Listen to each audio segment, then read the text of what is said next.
എന്തുകൊണ്ടാണ് ഞാൻ വർക്ക് ചെയ്തിട്ടുള്ള എല്ലാ മിനിസ്റ്റേഴ്സും എന്നോട് വ്യക്തിപരമായിട്ട് സ്നേഹത്തിൽ അല്ലെങ്കിൽ ഇത്രയും കോൺഫിഡൻസിൽ നിൽക്കുന്നതെന്ന് വെച്ചാൽ അവരുടെ സേഫ്റ്റിയും കൂടെ നമ്മൾ നോക്കിയിട്ടാണ്. അവർക്ക് അബദ്ധം പറ്റാത്ത രീതിയിൽ നമ്മൾ ഫയൽ നോക്കിയിട്ട് കൊടുക്കുള്ളൂ എന്ന് അവർക്കും നന്നായിട്ട് അറിയാം. അവരെ കുഴിയിൽ ചാടിക്കാൻ എന്ത് സംഭവിച്ചാലും ഞാൻ അനുവദിക്കാറില്ല. അതാണ് എൻ്റെ ജോലി. അപ്പോൾ അതിനു വേണ്ടി ചിലപ്പോൾ നമ്മൾ മറ്റുള്ളവരുമായിട്ട് ചിലപ്പോൾ, കാരണം അവർക്കറിയാം ഇവനാണിത് പറഞ്ഞു കൊടുത്തത്, കാരണം പറ്റിക്കാൻ ഇഷ്ടം പോലെ ആൾക്കാരുണ്ട്, തെറ്റിദ്ധരിപ്പിക്കാൻ ഇഷ്ടം പോലെ ആൾക്കാരുണ്ട്.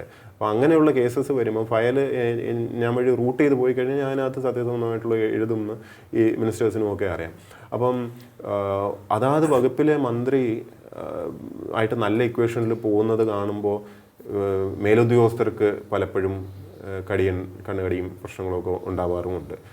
ഇതിൻ്റെയൊക്കെ ആകെ മൊത്തമുള്ള ഒരു ഫലമാണ് നമ്മൾ ഈ കാണുന്നത്. പക്ഷെ ഇതിനകത്തുള്ള പരിഹാരം, ഇപ്പോൾ താങ്കൾ ചോദിച്ച പോലെ ഇതിനുള്ള പരിഹാരം എന്ന് പറഞ്ഞപ്പോൾ എനിക്ക് മാറാൻ പറ്റില്ലല്ലോ. ഈ ഒരു രീതിയിൽ ഞാൻ വർക്ക് ചെയ്ത് ശീലിച്ചിട്ടുള്ളൂ. 19 വർഷമായി സർവീസിൽ. ഇത്രയും കാലം ഇങ്ങനെ വർക്ക് ചെയ്തിട്ടുള്ളൂ. ഇനിയിപ്പം മാറ്റാൻ ബുദ്ധിമുട്ടാണ്.